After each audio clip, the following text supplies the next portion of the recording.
Welcome to another episode of Educating Homebuyers, the podcast. I'm your host, Brady, and my mortgage team has over 9 years of mortgage experience here in Des Moines, Iowa. Whether you're buying your first home, upgrading, investing, or simply just curious about the market, this show is all about helping you and future homebuyers feel informed, educated, and comfortable as you take your next step. Each week, I sit down with real estate professionals, past clients, and local experts to unpack real stories, real advice, and what you actually need to know when buying a home today. Without further ado, let's get into today's episode. This week's guest grew up in central Iowa and has stayed rooted here. He knows his neighborhoods, the people, and this city. Des Moines isn't just where he works, it's home. Whether he's taking clients to discover the newest culinary spots or cheering on local Iowa sports teams, exploring hidden gems around the state, he brings that hometown passion and authenticity into every transaction. For him, real estate is first about its people, understanding ultimately that their stories, their dreams, and their place are what matters most. Steven Bunting, welcome to Educating Homebuyers. Hey, thanks for having me. How are we, dude? Doing well. This is amazing. I love this whole setup you have. No, this is fantastic. I love it. Well, no, listen, man, I'm excited to have a conversation, get to learn more about your journey into real estate, kind of give some insight into the listeners, just as, you know, everything that ultimately you wanted to pour into people. So yeah. Appreciate you having the time out of your day to come be a resource. You bet. Let's start with that. High level view. How did you get into real estate? Why real estate? What did that look like for you? Yeah, so I'm from Ames originally, and I started working for my dad's business in mechanical insulation. This is probably when I was 18, right out of high school.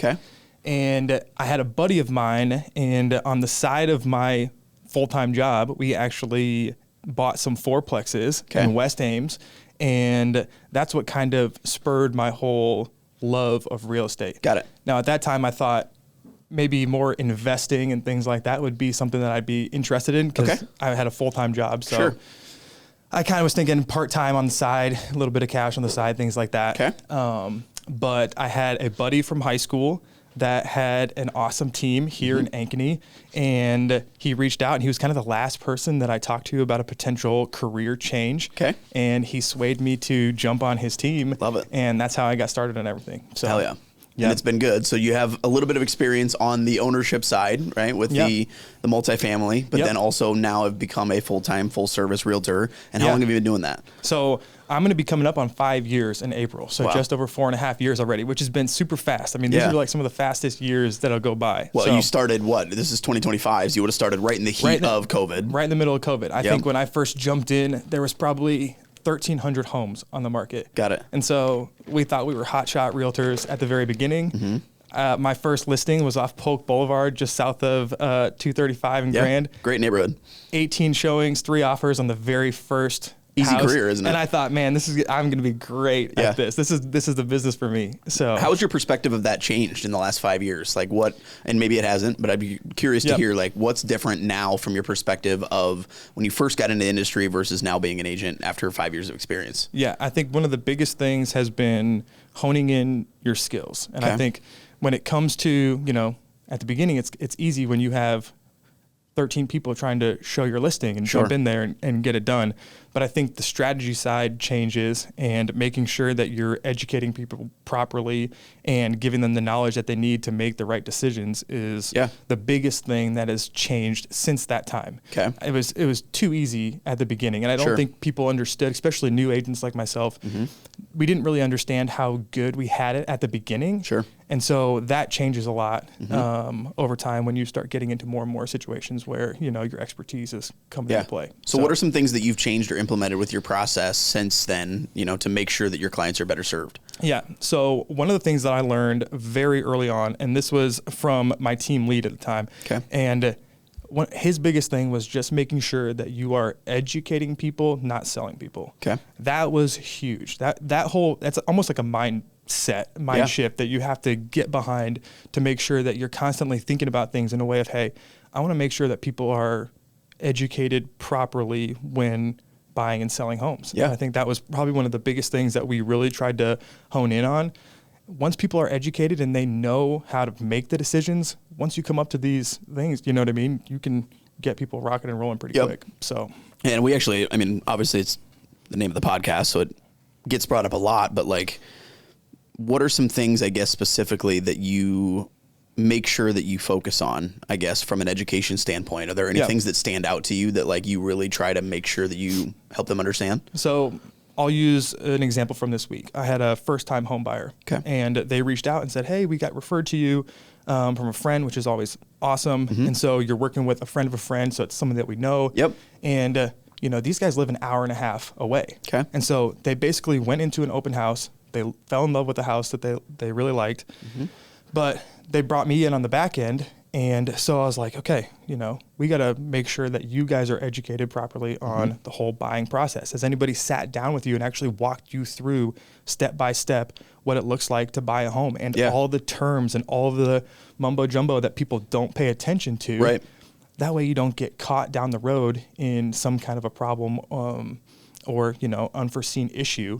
And so to me, again, it just all stems back to this re-education thing. So we sat down, and again, being an hour and a half, 2025 is the best. You can jump on a Zoom call. You can jump on a Google Meet. There's no excuse why we can't be continually making sure that everybody has all the information that they Without need. a doubt. So we jumped on a call, and these can only, I mean, they only have to be 30 minutes, maybe an hour, depending on the person's level of understanding and things like that. Sometimes people need a little bit more hand-holding per se or something like that. But we jumped on a Zoom call, went through everything. I mean, we dialed this in. This doesn't happen very often for realtors. Realtors will tell you like one showing, write an offer, get it under contract kind of thing. It's like, we love those kind of deals if they can happen. Probably more rare than not though. And this one, I mean, like I basically went and did my own virtual showing kind of a thing. Like I went by myself and did the showing. They'd seen it already. They'd already seen it once. So I took pictures, videos, things like that to send them and then give them my 2 cents on pricing, condition, and all of that kind of stuff. So we had to walk through a lot of that kind of stuff before making the final decision moving forward. But man, what a difference it makes in peace of mind. People know when they know exactly what to expect. It's not hard making decisions. So did that client choose to proceed with that property, that specific house? Chose to proceed. We ended up getting them an awesome deal, all sorts of the right terms and things like that, you know, and we're able to move forward in a 30-day close coming up. Love it. So I think one of the biggest things that I would point out there is that you didn't take that lead. I'm going to call it a lead. They're human beings. I don't like calling leads, but you took that opportunity, right? And rather than just accepting the fact that they already had a property picked out and saying, no problem, let me write up a contract for you. And you write that contract and write it, and then they're under contract. You still took the time to go through both first and making sure that you educate yourself on the home, right? And the things that are different about that property. But then also sat down with them and made sure they understood what they're getting into. And even after that call, I would guess, because I've been through these similar conversations, like you probably both came to terms and agreed like, yep, this is how it goes. I'm cool with this property. I've done my research. You guys feel good about it. Like you came to an agreement. But I think that the fact that you did that rather than just going and writing the offer is a huge testament to the way you handled that process. Dude, we went through, and I do this with all of our clients, but we go through and I do a whole buyer consultation. I have a whole sheet for people to fill out on what they're looking for, whether that's setting them up on an MLS search and things like that to kind of hone in on what they truly want, because you never know. You could get something under contract. Just because you get it under contract doesn't mean that the deal is going to go through in the future. So you have to prep even for down the road, whether you don't meet on terms with, you know, the sellers or different things like that. I mean, all that kind of stuff comes into play. That specific situation could have gone the opposite way where, you know, maybe they had their mind set up like, this is the house for me. I'm ready to write the offer. They could have had a meeting with you, and after you went and viewed it, you pointed out X, Y, and Z that they would have never been understood or like aware that they should have even addressed those items. And you could have, in a sense, said, hey, maybe you shouldn't look at this specific property because of these reasons. And you then would have already been set up to now be their expert to go look at other homes, you know, and identify those things. And I think I've probably talked about it on over half of the episodes that I've filmed, but if there's one thing I would encourage a home buyer listening to this is that you ideally would want to give the professionals you're going to work with the time to do their job before you go and fall in love with a house.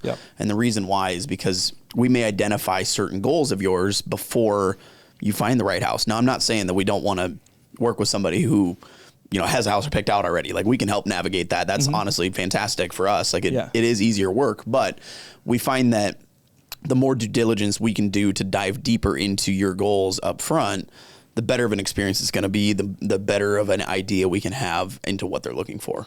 that's why I think it's also important to, again, these are people that you're going to be working with, hopefully future clients, things like that. So building trust is also very important. And you're thinking, man, if they've already got a house picked out and they want to move forward on something, how can I build trust in such a short amount of time? Sitting down, walking through things step by step, that's a great way to do it. Educating people, making sure that they feel comfortable with every decision. And there are certain things that people, you know, as any salesperson, you want to potentially push something through, right? Get people from point A to point B, kind of a thing. But sometimes people forget, and they, you know, they really don't do the due diligence and making sure that people feel comfortable moving forward on this. And they kind of push the sale rather than getting someone to say yes because I have all the information I need to make that decision. It's funny you say that. I had an experience, and this has probably been about, I don't know, a year ago or so, or by now. But even then, you know, about a year ago, like we weren't in like this crazy busy market by any means. But I had a client that was very uneducated on how the process worked. It was a referral from a real estate partner of mine. I got them pre-approved, had them ready to go, had talked through logistics of numbers, kind of had gone through that whole process. And this client just not really kind of understanding how the actual home search process works yet, because they hadn't given their agent the time of day to meet with them yet to learn how the process goes, right? They hadn't had that meeting yet. Well, they went online, clicked the button on Zillow and said, hey, I want to look at this house. And of course, as you probably know, is that goes directly to an agent who is paying for that opportunity. And that specific client went and looked at that house with that agent. This is pre-buyer's agency agreement, by the way. I just want to press at that. But long story short, but they went and looked at this property with this other agent, and this agent called me immediately after the showing and said, hey, can I get a pre-approval letter for XYZ Main Street or whatever the address was? And she was like gung-ho, like, we're writing an offer. And I said, well, first off, let me ask a couple questions. How did you connect with this person? Because you're not the agent that referred them to me, right? Like I would not have had the opportunity as the lender if it wasn't for this other business partner of mine, right? So I asked that question. I said, how did you connect? And of course she said Zillow. And so then after I said, oh yeah, no problem. Let me just talk to the client first to make sure they're comfortable financially. And I called the client and I just said, hey, what can you tell me about this property you saw? And she's like, honestly, I didn't really like it that much. And I looked at myself. It's like, okay, so this agent that connected with this client via Zillow was basically already drafting up an offer because they wanted the quick sale. When in reality, if they would have just listened to the client and had the heart for the person they were connecting with, they would have realized the client didn't really want the house anyways. So it just kind of goes back to, like you said, like working with the right people who understand what you want and like giving them the time of day to identify those goals, to me is like the most important part, and giving the agents and the lenders the opportunity to educate you on what the process looks like. And we want to identify your goals, right? Because we care about you as human beings, not just as a transaction like some of these online agents try to be, if that makes sense. And you have to be wary of that kind of stuff as the agent so that you're not wasting your own time. Because again, if you're not doing your upfront due diligence with these clients, what's keeping that client from saying, I'm out because I don't feel comfortable? And you're at the top of my budget. You know what I mean? You know how this goes. When you approve people, you're approved for $300,000. If someone's buying that $299 house, there's only a couple little things that can go wrong before things get pretty tight in that deal. You know what I mean? And so you have to be aware of this kind of stuff and the comfortability of the buyer. You know, it's not, yes, I'm approved for this $300,000 home, but are you okay with that, you know, $2,000 a month payment now? You know, are you ready for that? That's why whenever I have a conversation, I pre-approve based on payment comfort rather than price comfort. Right? Like I'm not going to just tell you like, hey, go look at every house up to X price. Because taxes play a big role, right? Like the taxes on a property in one community are going to be entirely different than another, within a few $100s usually, but still, like it can make an impact on the payment. And so the first conversation I have up front is identifying their goals, figuring out what their goal payment is, and then I give them a price based on that. And one thing I'll tell, just based on the market that we're facing right now, and it'll be interesting to see how this differs because this episode will probably come out in 6-7 weeks from the time we're filming this, but we're in a declining rate environment. So interest rates are trending down. Well, and the thing that I'll tell you is that makes a pretty big impact on monthly payment. So if you compare today's buyer that's buying in the, you know, this is middle of September when we're filming this. If you compare a home buyer today to what the exact same home buyer was looking at the beginning of this year, you're looking at probably a $200 to $250 to $300 payment difference just because of the rate improvement we've seen. Yeah. Depending on price point, obviously. But that is so true. I mean, we've been doing the math for clients and saying, hey, when we're talking to people right now, you're seeing homes sit on the market longer, which is great for buyers when it comes in and trying to get a deal and maybe having more advantageous terms to negotiate and things like that. But with rates trending down and things like that, I mean, they've been like that this past month, which has been great. You know what I mean? It's not just in the past week, all of a sudden rates. I think people see Fed and they think, oh my goodness, the rates are dropping. It's like, pump the brakes. They've been dropping, you know, and we're still continuing in that trend, which is great. And so, I mean, just making sure that people, again, have the right tools to kind of get ready to go. And talking fluidly through their home search process, right? Like that's the big thing I always stress is like, don't take a payment on day one of when you get pre-approved and just assume that that's going to be the continued payment throughout the home search process. Because the reality is most people are taking their time to look for a property in today's market, right? It's not as simple as pre-approved, write an offer the same day, close in 30 days. Obviously you had that experience, but those are more one-offs. Those are very more one-offs than what I would say the average experience is. And so, it's important to work with a lender who is willing to run payments. Like that's the big thing I always do is like, I always tell my clients, as you're beginning your home search, if there's any properties you're really serious about moving forward on, shoot me the address. I'll run a specific payment for that property, frankly, before you even go look at it. Because I don't want you to look at a house, fall in love with it, and then hate the payment. So, anyway, that's kind of the context that I've had, and it's a fluid change as the interest rates adjust up and down. And frankly, the conversation that most people probably don't realize is that, you know, rates were trending downward up until the Fed decision on September 17th. It was last Wednesday at the time of recording. And they've actually gone a little bit back up again since that recording or since that report. And so that's the thing is like it's ebbs and flows. It's not a direct linear line downward. But just know that I'm working on those things and advocating for you and monitoring those to make sure we're maximizing that opportunity. So, and that's why I think it's so important, more so now than ever, even, you know, let's just use buyers, to not have a pie in the sky real estate agent and lender who's just tossing out any old approval without really diving into the numbers and educating people on the payment and things like that. So you can make, you know, the right decisions. We just had a deal and you can't always control who you use. You know what I mean? You try as best you can to give the advice to your clients on the people that you've had the most success with, in my opinion. But I just had to deal with an out-of-state lender. And this is where my mindset this past month has kind of been, because with out-of-state lenders, you know, they come in and they're acting at the beginning. It's always like, we're ready to go. You got all the information. You can prep somebody as much as you want. 2 weeks before closing, I got the call, hey, Steven, haven't heard anything about title yet. When's that coming in? I'm sitting here going, man. Good question. I said, great question. So getting through that kind of stuff, I mean, that's why it's important. People who can problem solve, people who can actually dive in and start getting to work when you need to, and then fix these things too, and making sure that people are on the right track to get things done. Well, I think one of the unique things about Iowa too is that specific piece of the process, being title, is very different than a lot of states. And so when you're working with an Iowa specific lender, a lot of us already have an understanding of how title works in this state. And if you've got a lender that's a national lender, most likely probably a call center of some sort, they're unaware of how the process works in this state and how that title process goes. The only thing that I will challenge on that is like, yes, don't get me wrong. Selfishly, I am a local lender, so I love the concept of local. However, the thing I'll tell you is that I'm licensed in 4 states and I'm pretty confident in the process that I've built, and I can do my job at a high level from anywhere, frankly, for that matter. So like I've got clients that I represent all across the state of Iowa. I'm licensed in Nebraska, Arizona, Florida right now. Would obviously expand on that if you know, referral partners ever had the opportunity. So I always challenge agents like, yes, don't get me wrong, local is important. But I think a quality modern mortgage lender is more important than necessarily their location, if that makes sense. And I think in this specific situation, this was a client that was buying a home for his son, and it was the dad and the mom that were paying for the home. And so they were going through the bank that they've worked through for 30 years. So it's like a comfort thing where they're like, hey, we just want to use our bank.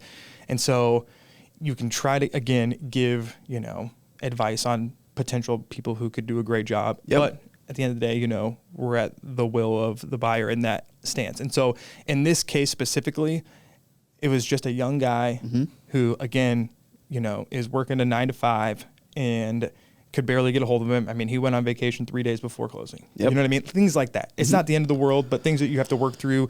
For sure. Communication was just tough. Well, I'll tell you, like, I have experience. I context for everybody if anyone didn't know this. I used to work in a call center. So prior to where I'm at currently, I had a 1.5 years worth of experience of doing mortgages in a call center. And I'll tell you a story about a situation that I had that frankly was a big driving reason as to why I made the transition to the company I work for now. When I worked in the call center that I did, they didn't allow us to have access to our work outside of the office. We were very monitored. We were very corporate. It was very like, they want to make sure they were looking at everything on our screens. We can't communicate with our cell phones. We're all using desk phones. Like it was a real deal. And in a specific situation, it was a person buying a new house, and I don't remember the timing of everything, but long story short, it was a Friday, I think, going into a weekend when they were supposed to close. And in the call center, the loan officer is pretty hands off. Like most of the time it's get the phone to ring and then it's moving on to the processing team and they take care of everything. And this specific situation, I had learned the hard way, but these guys were not clear to close yet. And on that Friday or Thursday, they were supposed to close. And it was a Friday, it was supposed to be the closing. Well, that Thursday I had a family funeral that I had to go to, which I can't obviously help that. Want to be there as a human being. So I was out of the office, right? And so long story short, but this deal did not get clear to close in time. I don't even remember the reason why. We did not close on time. They missed their closing on that Friday. We didn't close until the following Monday. And I came back to the office Monday morning having no awareness that anything even went down. Yeah. And I'll tell you, like, as somebody who cares a lot about my people, that irked the ever living hell out of me. Like that drove me insane, knowing that like I had no idea because I had no email access, nothing. Like they don't give you access in those call centers outside of the market. Now maybe that's changed. This was coming up on 8.5 years ago. So maybe those loan officers do have access to their job now, but I'll tell you that I did not at that time. And I got painted as the bad guy in that instance. Yeah. And so long story short, but that's why I moved to where I am now, because my clients deserve to have access to me at all hours. That's the big thing that I was looking for, is I want to work for a place that allows me to be a human being for my people and pull strings when applicable. Now, I'm a big advocate too that the process that I've built now doesn't let last minute things like that come up any longer. We address any potential one-offs and we take care of everything, frankly, prior to even pre-approving, which is something that I've implemented, since, being in the industry longer. But that's the big thing, is like most things that would come up in a process don't anymore, because we've done our due diligence up front. Obviously there are still one-offs, things that always we can't control. But that's the biggest insight, is you deserve to work with somebody, both from a real estate and a lending standpoint, that is a human being who works in your corner and you can get available with them at all times. I don't want to downplay an Android user, but if you don't see a blue bubble up when you text that person, maybe don't work with that guy. Like that's always what I say, is like, I want you to be able to text me at all hours. I tell my clients all the time, if my eyes are open, I'm working for you. Well, and whether I get back to you in 5 minutes or an hour, you know what I mean? Usually you set the pace for what that's going to look like throughout this deal. Because there are things that we need to be available for. Without a doubt. And there's also times where, if you give somebody the opportunity, they're going to waste your time any chance they get, kind of a thing. But at the end of the day, when we aren't available, that's losing business too. Right. And so that's one thing I haven't really learned yet in the first 5 years, is how to turn that off. My wife would tell you that exact same thing. It's one of those things where it's almost impossible for me at this stage. But I love being able to help people when they need it. And I want somebody to feel like they're getting actually taken care of throughout the whole process, because a lot of this stuff is nerve-wracking. This is, again, you're talking about people's biggest purchase typically, potentially in their life. Well, and frankly, a lot of it is time sensitive, right? Like you do have to kind of answer stuff right away. When you're under contract, like there are time constraints that impact your need to respond. So I will give you grace on that. And hopefully your wives and everybody listening that is the spouse of a mortgage or real estate agent give everybody grace, because we're on the clock all the time. But I always tell people, is like, listen, if I'm allowed to implement my process and set the right expectations early, it reduces the amount of late night conversations we need to have, because we've already gone over a lot of that stuff.